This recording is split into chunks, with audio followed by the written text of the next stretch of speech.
मेरे प्रिय भाई और बहनों, बाइबल में हमें कुछ अनोखी बातें देखने को मिलती है। एक ऐसी बात है कि प्रभु ईश्वर मनुष्य के सामने शर्तें रखता है। प्रभु ईश्वर मनुष्य के सामने शर्तें रखता है। हम उत्पत्ति ग्रंथ के प्रारंभ में पढ़ते हैं कि ईश्वर ने आदि मानव को बनाया, आदम और हेवा को बनाया और एक सुंदर बगीचे में रखा जिसका नाम है अदन, कहानी है। और उस बगीचे में रखने के बाद ईश्वर ने कहा कि सभी वृक्षों के फल तुम खा सकते हो। उत्पत्ति ग्रंथ अध्याय 2 उसके वाक्य 16 से हम पढ़ेंगे। प्रभु ने कहा कि सभी वृक्षों के फल तुम खा सकते हो, तुम इसके अधिकारी हो, मालिक हो, लेकिन भले बुरे का जो वृक्ष है जो बीच में है उसका फल नहीं खाओगे। उसका फल खाओगे तो मर जाओगे। सारे वृक्षों के फल खा सकते हो लेकिन उस एक वृक्ष का फल नहीं खाना, अगर उसको खाओगे तो मर जाओगे। प्रभु ने शर्त रखा।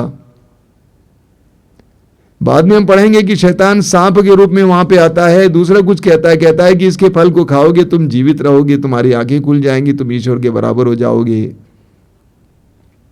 और हम जानते हैं कि आदम और हेवा ने शैतान की बात को मान लिया और फल को खाया और नंगे हो गए और उस बगान से बाहर किए गए। एक दूसरा उदाहरण हम पढ़ेंगे उत्पत्ति ग्रंथ के अध्याय 19 में। प्रभु ईश्वर सोदोम और गोमोरा 2 नगरों को नष्ट करने वाला था, क्योंकि दोनों नगर में पाप भर गया था, विशेष करके लैंगिकता का पाप, समलैंगिकता का पाप इतने बुरी तरह से भर गया था कि प्रभु ने सोचा कि मैं दोनों नगरों को नष्ट करूंगा, विनष्ट करूंगा। लेकिन वहां एक परिवार रहता था जो धर्मी था, वो था इब्राहिम के भतीजे लोट का परिवार। लोत और उसका परिवार धर्मी था, इसीलिए ईश्वर ने सोचा कि मैं इस परिवार को बचाऊंगा। स्वर्गदूत आया और लोत से कहा कि तुम पूरे परिवार के साथ यहां से भाग निकलो, आगे जो पहाड़ है वहां पर जाकर छिप जाओ, क्योंकि ईश्वर इन दोनों नगरों को नष्ट करने वाला है। लोत ने कहा कि वो पहाड़ तो बहुत दूर है, उससे पहले जो नगर है वहां पे हमें बसने दीजिए।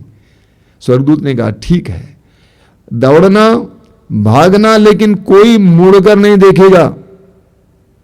फिर शर्त लगा दिया। और हम जानते हैं बाइबल कहती है कि लोत की पत्नी ने मुड़कर देखा और वो नमक का खम्भा बन गई। ईश्वर ने फिर एक शर्त रखा। एक तीसरा उदाहरण, बहुत सारे उदाहरण, एक तीसरा उदाहरण लीजिए। शमूएल का पहला ग्रंथ अध्याय 15 में हम पढ़ेंगे। इस्राएल के राजा साउल, अमलकी लोग इस्राएलियों पर आक्रमण किया करते थे, इसीलिए ईश्वर ने साउल से कहा कि तुम जाकर अमलकियों को हराओ, मैं तुम्हें अधिकार देता हूं और सामर्थ्य भी देता हूं। और साउल जाता है अपनी सेना के साथ, अमलकियों को हराता है, लेकिन ईश्वर ने एक शर्त रखा था। वो शर्त क्या था कि उस देश से तुम कुछ भी अपने देश में नहीं ले आओगे। अक्सर जब राजा दूसरे राज्य पर आक्रमण करता था, उसको पराजित करता था, तो वहां से अच्छी अच्छी चीजें लेके आता था। लेकिन ईश्वर ने साउल से कहा कि तुम वहां से कुछ भी नहीं लाओगे। साउल सोना चांदी नहीं लाया, लेकिन कुछ मोटे मोटे जानवर लेके आया। ईश्वर ने शमूएल से कहा, शमूएल मैं दुखी हूं क्योंकि साउल ने मेरी आज्ञा का उल्लंघन किया। अब शमूएल साउल के पास जाता है और पूछता है कि तुमने ये क्या किया, तुमने ईश्वर की आज्ञा का उल्लंघन किया। साउल ने कहा कि मैंने ईश्वर की आज्ञा का पालन किया। ईश्वर ने कहा था कि मुझे कि जाकर अमलकियों को हराओ, और मैंने अमलकियों को हरा दिया। शमूएल ने पूछा कि क्या ईश्वर ने और भी कुछ नहीं कहा था, कि ईश्वर ने ये नहीं कहा था कि वहां से कुछ नहीं लाओगे। तो साउल ने कहा कि मैं ये सारे जानवर इसीलिए लाया हूं ताकि इसको ईश्वर के लिए बलि चढ़ाऊं। तब शमूएल ने कहा, क्या आज्ञा पालन बलिदान से बढ़कर नहीं है? इसलिए कि तुमने ईश्वर की आज्ञा का उल्लंघन किया, ईश्वर ने तेरा तिरस्कार किया है। तीनों जगह पर हमने देखा कि ईश्वर ने एक शर्त रखा। आदम और हेवा को आजादी दी, लेकिन एक शर्त। लोत के परिवार को आजादी दी, लेकिन एक शर्त। साउल को विजय प्रदान की, लेकिन एक शर्त। ऐसे क्यों ईश्वर करता है? ईश्वर चाहता है कि मनुष्य चुने। ईश्वर ने मनुष्य को अपना गुलाम नहीं बनाया है। ईश्वर ने मनुष्य को स्वतंत्र बनाया, आजाद बनाया है, उसको चुनने की शक्ति दी है, अधिकार दिया है। ईश्वर ने मनुष्य को कठपुतली नहीं बनाया है। कई लोगों को अपनी विचारधारा को बदलना होगा। ईश्वर ने मनुष्य को कठपुतली नहीं बनाया है। यह सत्य है कि यिर्मयाह नबी के ग्रंथ के अध्याय 29 वाक्य 11 में प्रभु कहते हैं, तुम्हारे लिए निर्धारित योजनाएं मैं जानता हूं, तुम्हारे हित की योजनाएं अहित की नहीं, तुम्हारे लिए आशामय भविष्य की योजनाएं। प्रभु ईश्वर जानता है हमारे लिए क्या योजना है, लेकिन यह कहना गलत है कि जो कुछ मेरे जीवन में हो रहा है वो सब ईश्वर की योजना के अनुसार हो रहा है। सरासर गलत है। आप चोरी करते हैं, क्या ईश्वर की योजना है? आपने व्यभिचार किया, ये क्या ईश्वर की योजना है? आपने किसी को गाली दी, ईश्वर की योजना है? आपने किसी का शोषण किया, ईश्वर की योजना है? आप किसी घूस लेते हैं, ईश्वर की योजना है? बहुत सारी बातें जो हम लोग करते हैं ईश्वर की योजना के मुताबिक नहीं है। इसलिए कहना गलत है कि ईश्वर मेरे जीवन में करा रहा, ये ईश्वर की लीला है। कई लोग किस्मत पर विश्वास करते हैं। मैं पूछता हूं कि किस्मत होती क्या चीज? एक किस्मत है क्या चीज? एक बार एक जगह साधना देने के बाद मैं रेलवे स्टेशन पे बैठा हुआ था। बड़े सवेरे का समय था, छोटा सा रेलवे स्टेशन, ज्यादा भीड़ नहीं थी, बहुत कम लोग थे। हम लोग टीम बैठी हुई थी और मैं बैठा हुआ था। हल्की सी ठंड थी, मैंने चादर से अपने आप को ओढ़ा था। एक जवान लड़का आया मेरे पास, पूछा कि बाबा जी हाथ देखना आता है? मैंने कहा जरूर जरूर, हाथ दिखाओ। उसने हाथ दिखाया। मैंने कहा कि बेटे, तुम्हारा भविष्य तुम्हारे हाथ में है, तुम्हारा भविष्य तुम्हारे हाथ में है। उसने कहा बाबा जी और बोलिए। मैंने कहा ना कि तुम्हारा भविष्य तुम्हारे हाथ में है। मैंने उसको समझाया, बेटे तुम इन लकीरों पर विश्वास करते हो, उस पर विश्वास करो जिसने इन लकीरों को खींचा है, वही इन लकीरों को बदल भी सकता है। यिर्मयाह नबी के ग्रंथ के अध्याय 29 वाक्य 13 और 14 में प्रभु कहते हैं, यदि तुम मुझे संपूर्ण हृदय से ढूंढोगे मैं तुम्हें मिल जाऊंगा और मैं तुम्हारे भाग्य को पलट दूंगा। यदि तुम मुझे संपूर्ण हृदय से ढूंढोगे तो मैं तुम्हें मिल जाऊंगा और मैं तुम्हारे भाग्य को पलट दूंगा। मनुष्य को आजादी है, स्वतंत्रता है, मनुष्य को चुनना होगा। हम पढ़ेंगे विधि विवरण ग्रंथ के अध्याय 30 उसके वाक्य 15 और 19 दोनों में प्रभु कहते हैं, मैं तुम्हारे सामने भलाई और बुराई, जीवन और मृत्यु दोनों रखता हूं, तुम जीवन को चुनो और अनंत काल तक जीवित रहो। तुम जीवन को चुनो और अनंत काल तक जीवित रहो। मनुष्य चुन सकता है, यू कैन चूज, आप चुन सकते हैं। आप भलाई को चुन सकते हैं या बुराई को भी चुन सकते हैं। आप मौत को चुन सकते हैं या तो जीवन को भी चुन सकते हैं। आप 1 लीटर दूध पीकर अपने को पुष्ट कर सकते हैं या उस पैसे से दारू पीकर अपने को मतवाला भी बना सकते हैं। आप ईश्वर को चुन सकते हैं या तो शैतान को भी चुन सकते हैं। आपको चुनना होगा। इसीलिए बाइबल में हमें पढ़ने को मिलता है, प्रकाशना ग्रंथ अध्याय 3 उसके वाक्य 20 में प्रभु कहते हैं, मैं द्वार पर खड़ा होकर खटखटा रहा हूं, यदि कोई मेरी वाणी सुनकर मेरे लिए द्वार खोल देगा, मैं आकर उसके साथ भोजन करूंगा और वह मेरे साथ। मैं द्वार पर खड़ा होकर खटखटा रहा हूं, यदि कोई मेरी वाणी सुनकर मेरे लिए द्वार खोल देगा तो मैं आकर उसके साथ भोजन करूंगा और वह मेरे साथ। यदि कोई मेरी वाणी सुनकर मेरे लिए द्वार खोल देगा। यिर्मयाह नबी अध्याय 33 वाक्य 3 में प्रभु कहते हैं, यदि तुम मुझे पुकारोगे मैं तुम्हें उत्तर दूंगा और तुम्हें ऐसे रहस्यपूर्ण बातें समझाऊंगा जो तुम कभी नहीं जानते थे। यदि तुम मुझे पुकारोगे, इफ यू कॉल मी, यदि तुम मुझे पुकारोगे, पुकारना तुम्हारा काम है। मत्ती अध्याय 11 वाक्य 28 में बार बार हम सुनते हैं, प्रभु कहते हैं, थके मांदे और बोझ से दबे लोगों, तुम सबके सब मेरे पास आओ, मैं तुम्हें विश्राम दूंगा। थके मांदे और बोझ से दबे लोगों, तुम सबके सब मेरे पास आओ और मैं तुम्हें विश्राम दूंगा। प्रभु आजादी देते हैं, तुम मेरे पास आकर विश्राम पा सकते हो, तुम मेरा तिरस्कार भी कर सकते हो, मेरा स्वागत भी कर सकते हो, तुम मेरे पास आकर कृपा प्राप्त कर सकते हो या मुझसे दूर रहकर कृपा गंवा भी सकते हो। यह तुम्हारे ऊपर निर्भर है, तुम्हें चुनना होगा। हमें लूकास के सुसमाचार के अध्याय 15 में 2-3 बहुत सुंदर दृष्टांत सुनने को मिलता है। प्रभु यीशु दृष्टांत सुनाते हैं। एक दृष्टांत है खोई हुई भेड़ का दृष्टांत। एक इंसान था, उसकी 100 भेड़ें थी, उनमें से एक भेड़ खो जाती है और 99 भेड़ों को एक जगह छोड़कर वो एक खोई हुई भेड़ के पीछे चला जाता है, ढूंढ ढूंढ कर उसको पा लेता है। दूसरा दृष्टांत है, एक नारी के 10 सिक्के थे और 10 सिक्कों में एक सिक्का खो जाता है और उस एक सिक्के के लिए पूरे घर को वो झाड़ती बुहारती है और जब वो पाती है तो आनंद मनाती है। तीसरा दृष्टांत है खोए हुए बेटे का दृष्टांत। एक धनी इंसान के 2 बेटे, दोनों बेटे में से दूसरा बेटा अपनी इच्छा से पिता से अपनी संपत्ति का हिस्सा लेकर परदेश चला जाता है और वहां पर ऐश आराम में भी सारा पैसा उड़ा देता है। अंत में वह सूअर चराने लगता है। पहले दोनों दृष्टांतों में हम देखते हैं कि मालिक खोई हुई चीज के पीछे जाता है, लेकिन तीसरे दृष्टांत में पिता को अपने पुत्र की खोज में निकलते नहीं देखता है। क्योंकि भेड़ की आजादी नहीं, भेड़ को आजादी नहीं, स्वतंत्रता नहीं है, सिक्के को स्वतंत्रता नहीं है, मनुष्य को स्वतंत्रता मिली है। लेकिन जिस समय बेटा निर्णय लेता है कि मैं सूअरों को छोड़कर अपने पिता के भवन की ओर चलूंगा और चलता है, पिता उसकी ओर दौड़ पड़ता है।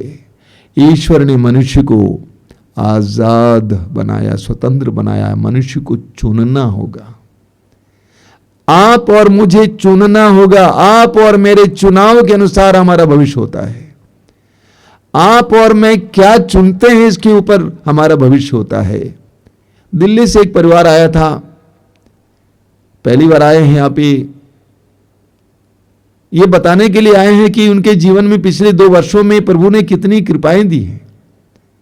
कोरोना काल में भी विदेश में काम कर रहे थे, उस समय हमारे कार्यक्रम से जुड़ गए, कृपाधारा से और अन्य कार्यक्रमों से, और उन्होंने कहा कि उनके जीवन में प्रभु की कितनी आशीषें आई हैं। वे बोलते समय गदगद थे। और ये आशीषें उनको कैसे मिली प्रभु से?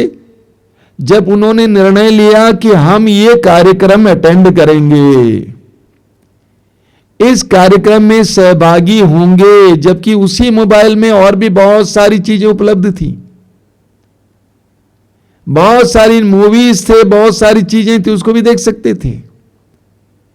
लेकिन उन्होंने निर्णय लिया कि हम लोग निश्चित रूप से, नियमित रूप से इन कार्यक्रमों में सहभागी होंगे। एक निर्णय लिया, उन्होंने चुना और नतीजा उनको मिला। मैं अक्सर बोला करता हूं, देखिए यह एक चेन की तरह, जंजीर की तरह है। ऐसा नहीं रखा गया बल्कि ऐसा रखा गया है।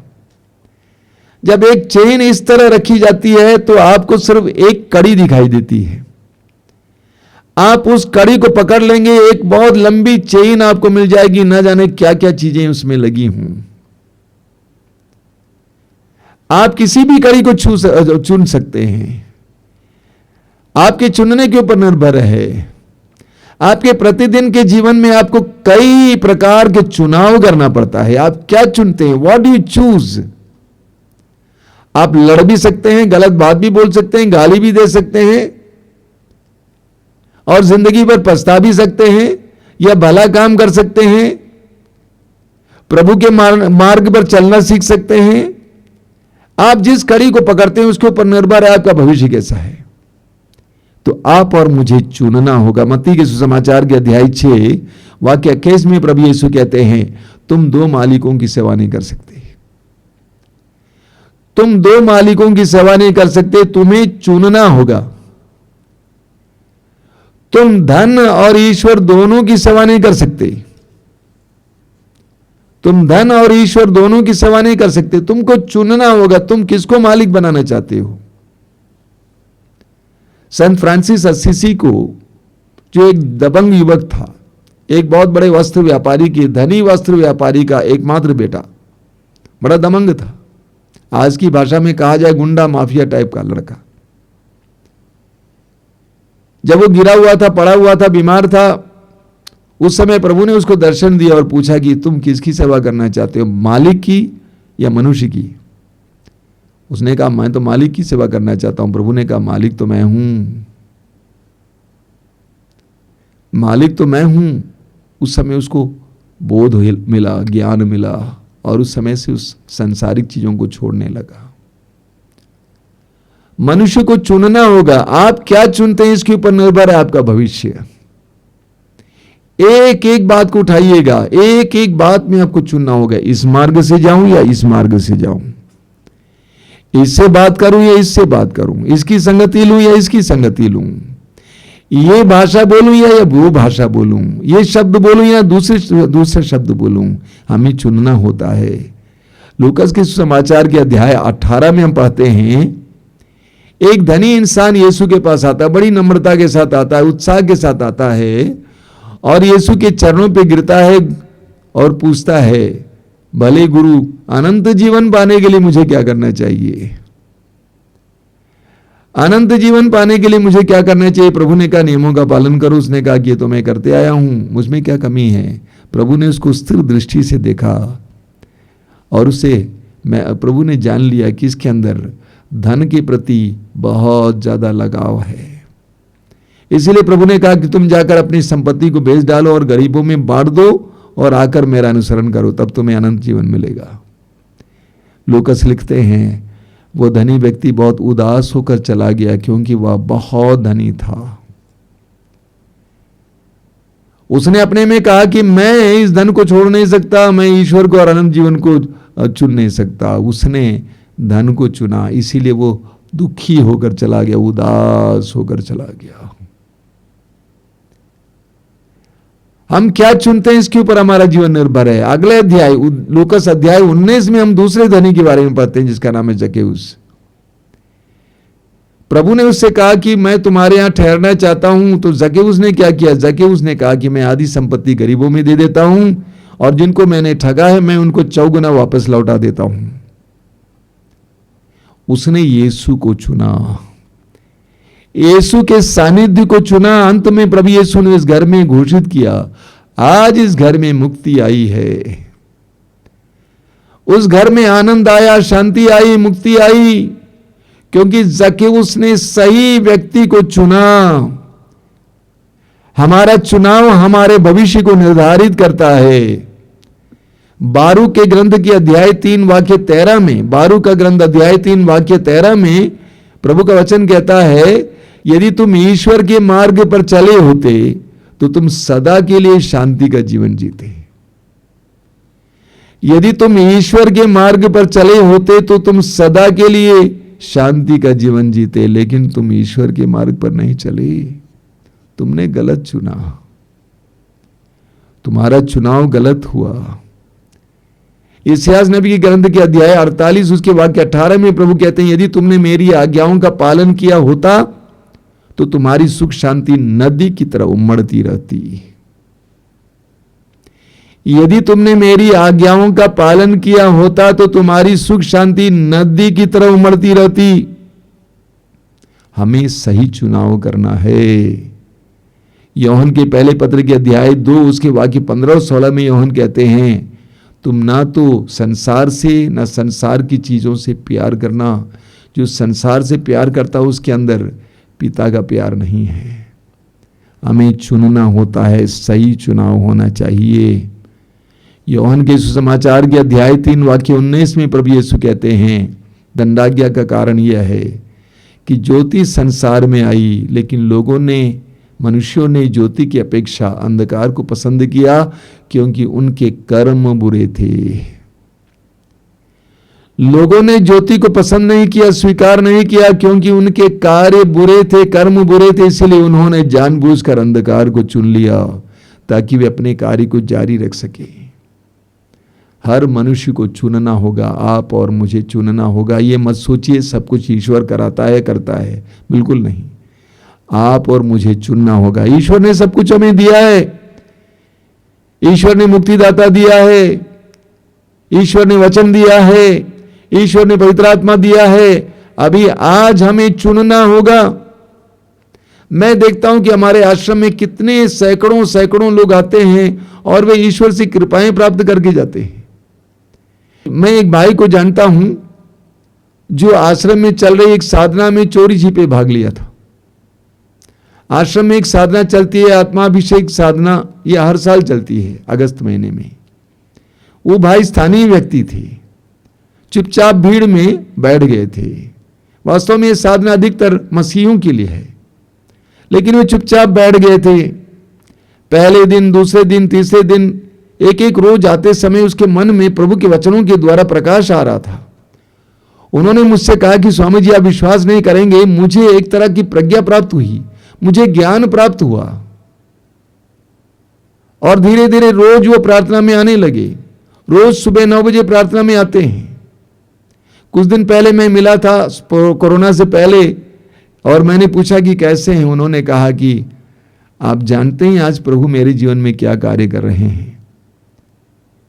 BHU से MA किया, पोस्ट ग्रेजुएशन किया था और कहीं पे एक अध्यापक का काम कर रहा था, लेकिन आज वह हर महीने हजारों कमा रहे हैं। पूरा परिवार प्रभु के भक्त बना है, पूरा परिवार प्रभु का भक्त बना हुआ है, प्रभु से कृपाएं प्राप्त कर रहे हैं। उन्होंने चुना। मेरे प्रिय भाई और बहनों, हमें चुनना होगा। हमारे हर निर्णय में हमें प्रभु की इच्छा ढूंढनी होगी। एफेसियों के पत्र के अध्याय 5 उसके वाक्य 10 में संत पौलुस कहते हैं, आप ये पता लगाते रहें कि प्रभु को क्या प्रिय है। आप ये पता लगाते रहें कि प्रभु को क्या प्रिय है। आप वही चुनिए जो आपके लिए कल्याणकारी हो, वही चुनिए जो आपके लिए कल्याणकारी हो और आपका जीवन प्रभु के अनुग्रहों से भरा होगा। आइए हम प्रार्थना करें। प्रभु से विवेक के लिए प्रार्थना कीजिए, आंखें बंद कीजिए, प्रज्ञा के लिए प्रार्थना कीजिए। प्रभु से कहिए कि प्रभु मुझे अपनी प्रज्ञा दीजिए, विवेक दीजिए, ताकि मैं सही चुन सकूं। आदम और एवा ने गलत चुना और उसका नतीजा उनको भोगना पड़ा। लोत की पत्नी ने गलत चुना, उसका नतीजा उसको भोगना पड़ा। साउल ने गलत चुना, उसका नतीजा उसको भोगना पड़ा। अपनी आजादी, अपनी स्वतंत्रता का सही इस्तेमाल करने के लिए मुझे कृपा दीजिए प्रभु। तेरे पवित्र वचनों को सुनने के लिए, तेरे पवित्र वचनों के द्वारा ये जानने के लिए कि तुझे क्या प्रिय है, इसके लिए मुझे कृपा दीजिए। मुझे तेरे मार्ग पर चलने के लिए इच्छा प्रदान कीजिए। हमेशा पता लगाने के लिए कि तुझे क्या प्रिय है, तेरे लिए क्या अच्छा लगता है और मेरे लिए वास्तव में क्या अच्छा है, ये चुनने के लिए मुझे कृपा दीजिए। तेरे पीछे चलने के लिए मुझे कृपा दीजिए। यीशु, तेरे वचन में तूने कहा है, मेरा भोजन है जिसने मुझे भेजा है उसकी इच्छा पूरी करना। ऐसी कृपा मुझे भी दीजिए। प्रभु यीशु, इन वचनों को सुनने वाले मेरे भाई बहनों को आशीर्वाद दीजिए। एक एक व्यक्ति को प्रज्ञा का वरदान दीजिए, सही चुनाव का वरदान दीजिए। हर प्रकार के छिपे हुए खतरे से बचा के रखिए। शैतान के हर प्रकार के वायदे से बचा के रखिए। प्रलोभन के समय साथ देकर इनको हर प्रकार के प्रलोभन से बचा के रखिए, विपत्तियों से बचा के रखिए। यीशु, तेरी तरह सही निर्णय लेने के लिए इनको कृपा दीजिए। प्रार्थना का वरदान दीजिए, विश्वास का वरदान दीजिए, विवेक का वरदान दीजिए। धन्यवाद प्रभु यीशु, तेरी स्तुति, तेरी आराधना, तेरी महिमा।